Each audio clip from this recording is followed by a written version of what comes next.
The Philadelphia 76ers just went all in. They traded for a finals MVP, added one of the best shooters on the market, and reportedly are not even done. In one offseason, they turned a team that got swept in the first round into a genuine threat. Or did they build a beautiful house on a cracked foundation? Today, every move they made in an honest projection of how good they actually will be. Let's break it down.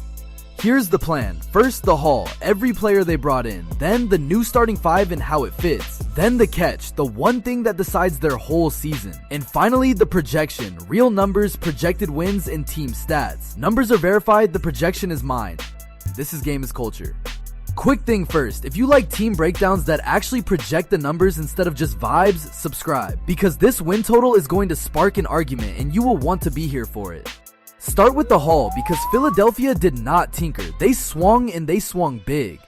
Here's what they added. The headliner, Jaylen Brown, pried from Boston for Paul George and a stack of picks. Then Anthony Simons, a knockdown shooter on a 2-year deal. Then Dean Wade, a 3-and-D forward on a 4-year contract. And they are reportedly still in the mix for LeBron James. That is a full roster makeover in a matter of days.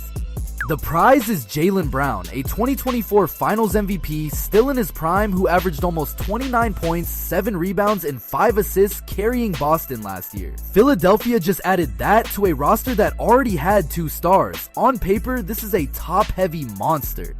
And the role additions fix a real hole. Last year, Philadelphia ranked 23rd in the entire NBA in 3-point shooting, which is a killer when your offense runs through a post-up center. Enter Anthony Simons, who buried 38.5% of his threes on high volume and shoots 90% from the line. Add Dean Wade, a plug-and-play 3-and-D wing who spaces the floor and guards up. Suddenly, the shooting around Embiid and Maxey is real, and defenses cannot just pack the paint anymore.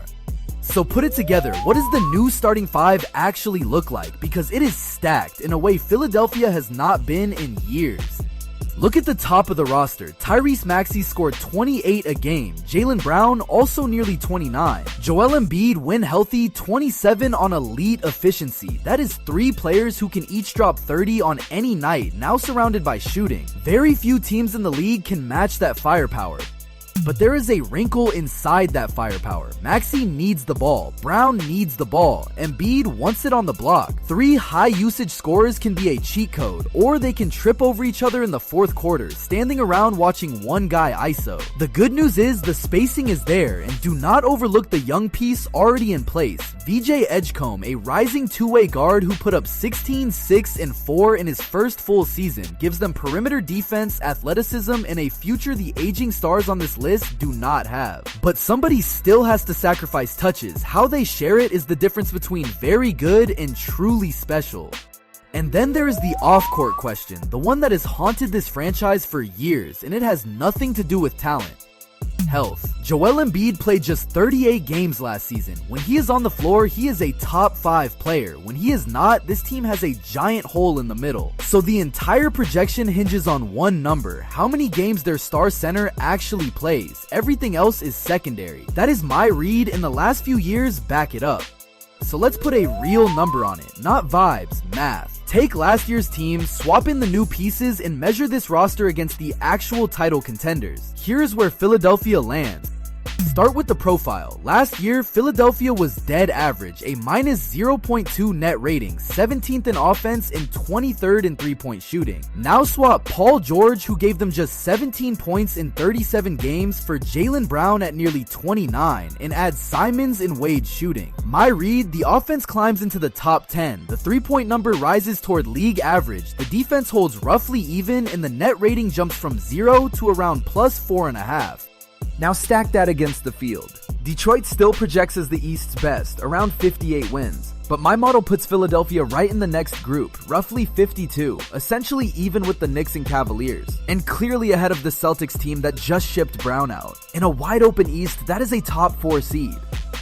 So the headline number, 45 wins last season becomes a projected 52, and a jump from the 7 seed all the way to a top 4 seed in the East. That is my read, health permitting, and it would be the franchise's best position in years. But zoom out to the whole league and stay honest. The real title tier is 3 teams. Oklahoma City at plus 11, San Antonio, and Detroit, all 60 win plus 8 rosters. Philadelphia is not there yet. At plus 4 or 5, they are a clear second tier contender, the same neighborhood as Cleveland and Denver, dangerous in a series but not the favorite.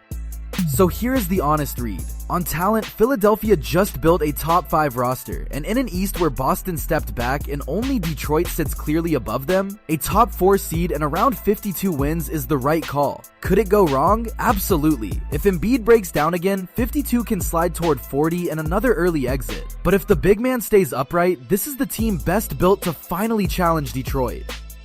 So that is Philadelphia's all-in offseason. A finals MVP, real shooting, and maybe more coming. So tell me, do the 76ers win 50 plus and finally break through? Or does the injury history sink them again? Drop it below. And we are so close to 1,000 subs, so subscribe to stay up to date.